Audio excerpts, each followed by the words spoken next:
The Murderer Inside the Walls True Home Horror Story, Part 1. Every detective remembers the one case that refuses to die.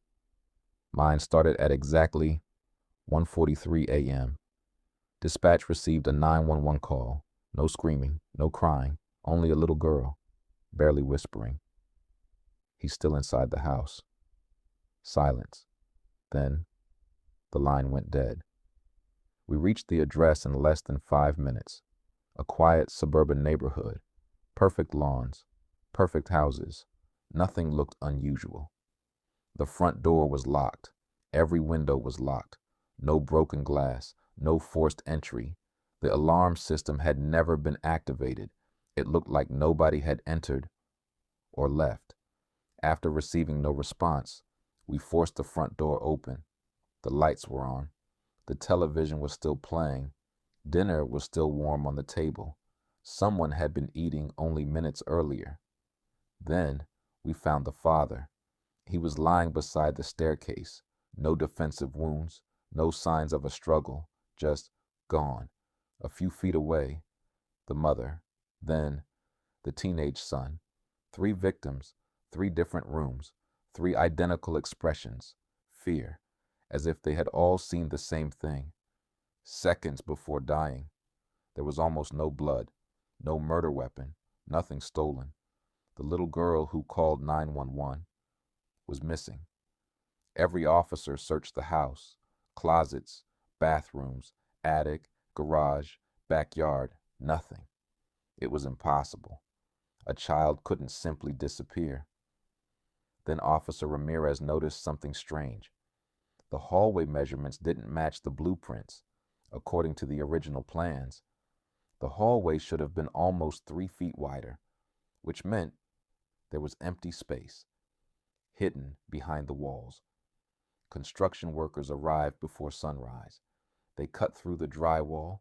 Behind it, there was a narrow passage, barely wide enough for one person. It stretched through almost the entire house, hidden walkways, tiny openings behind air vents, small holes behind mirrors. Someone inside those walls could watch every room without ever being seen. The dust told us something terrifying. Fresh footprints. Someone had been using those passages. Very recently, we searched the hidden hallway. Halfway through, we found a sleeping bag, canned food, empty water bottles, family photographs. Every photograph had one person's face scratched out, the father's. Then we found a notebook. The first page read, "Day 3. They still don't know I'm here." The final page had been written only hours earlier. "Tonight, only one remains." That's when every police radio in the house started producing loud static. At the exact same moment, someone whispered through the hallway, "You're too late. Part 2. The entire house fell silent. Every officer froze. Then, footsteps, slow, heavy, somewhere inside the walls. Officer Ramirez pulled out his flashlight. The sound stopped. Another officer whispered, "Did you hear that?" Nobody answered. The footsteps started again. This time, above us. Something was crawling through the hidden passage. We split into 2 teams. One searched upstairs. The other followed the hidden hallway. The passage became narrower. The air smelled rotten. Someone had been living there for months, maybe years. We found dozens of empty food cans, children's toys, old newspapers, family photographs stolen from nearby houses. Every family had someone missing. Then we found another notebook. The handwriting had changed. The first pages belonged to the father. "I hear someone walking inside the walls every night." I told my wife. She thinks I'm imagining it. I installed cameras. But every morning, the recordings disappear. The last page was different, written with shaking hands. "He knows where we sleep." Suddenly, Officer Ramirez screamed. We ran toward him. His flashlight lay on the floor. His radio was still transmitting. But Ramirez had vanished. There was nowhere he could have gone. The passage had only one entrance, no exits, no hidden doors, nothing, only darkness.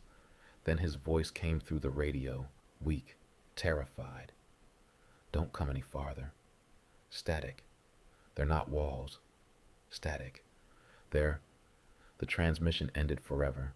At that exact moment, every light inside the house went out. Emergency flashlights turned on automatically. Long shadows filled the hallway. Then, a child's laugh echoed behind us. We turned around. The missing little girl stood at the end of the passage, barefoot, covered in dust. She slowly pointed deeper into the darkness and whispered, "He's awake." Part 3.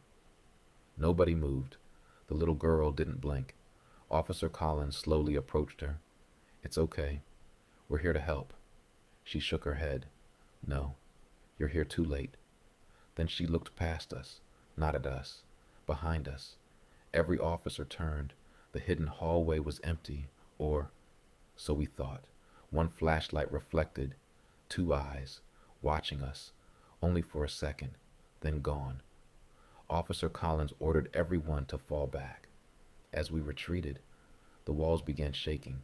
Dust filled the air. The narrow passage collapsed behind us. The only exit was gone. We were trapped. Then, the little girl calmly said, "He built this house." We stared at her. "My dad?" She shook her head. "No. The man inside the walls." She explained everything. Years ago, a construction worker disappeared while building the house. The project continued. Nobody ever found him because nobody searched inside the walls. Families moved in, one after another. People disappeared.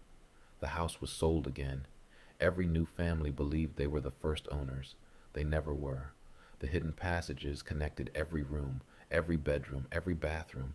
He watched everyone, every day, every night, waiting, listening, learning, then choosing. We finally reached the basement. There was one locked steel door. We forced it open. Inside, no furniture, no bed, only hundreds of family photographs. Every previous owner, every victim, every police officer who had ever investigated the house. Then Officer Collins found one final photograph, taken only minutes earlier. It showed all of us, standing inside the basement, looking at the camera, smiling. None of us had taken it. Slowly, we all turned toward the corner of the room. Someone was standing there, holding the camera. He smiled. The lights went out. When backup finally entered the house, they found every police officer's flashlight, every radio, every weapon, but no officers, no little girl, no bodies. The house was demolished 3 months later. During demolition, workers discovered something impossible. The hidden passages didn't exist. According to the blueprints, there had never been enough space inside the walls for anyone to live there. Yet, 37 people were never seen again.